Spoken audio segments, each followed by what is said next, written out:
জয় শ্রীকৃষ্ণ। রাধে রাধে। ধৃতরাষ্ট্র তখন বলল যে এখানে এইভাবে রাজমুটুক আমার মাথায় দিলে ভালো দেখা যাবে না। রাজ সিংহাসনে বসে সেখানে গিয়ে যদি বিচার করে ভাবো যে তুমি অন্যায় করেছো, তবে সেখানেই সব কিছু ফয়সালা হবে। আর সেখানে তো বিদুর আছেই, এইসব বিষয় বিদুর ভালো বলতে পারবে। তাকে রাজমহলের দিকে নিয়ে গেল মহারাজ পাণ্ডবকে। মহারাজ পাণ্ডব রাজ সিংহাসনে বসে তখন নিজের বিচার নিজেই করতে লাগলো। নিজে বলল যে আমি খুন করেছি, সে আমি জানতে করি আর অজান্তে করি, এটার কি শাস্তি হতে পারে। তখন বিদুর তো সত্যবাদী, সদাই সত্য কথা বলেন।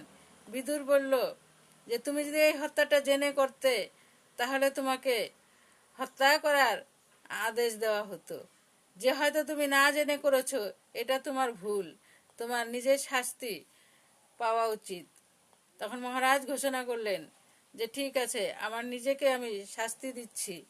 আমি রাজ দরবার ত্যাগ করে, রাজমুটুক ত্যাগ করে আমি সন্ন্যাস গ্রহণ করে আমি তপোবনে গিয়ে সেই ঋষিকিঙ্গন যেভাবে বসবাস করত, আমিও সেইভাবে বসবাস করব।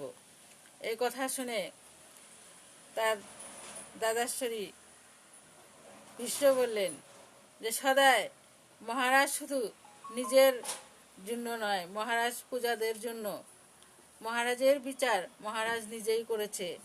খুব ভালো বিচার হয়েছে। মহারাজ যখন নিজের থেকেই বিচারটা হয়েছে, তাহলে শাস্তিটা মহারাজের পাওয়া উচিত।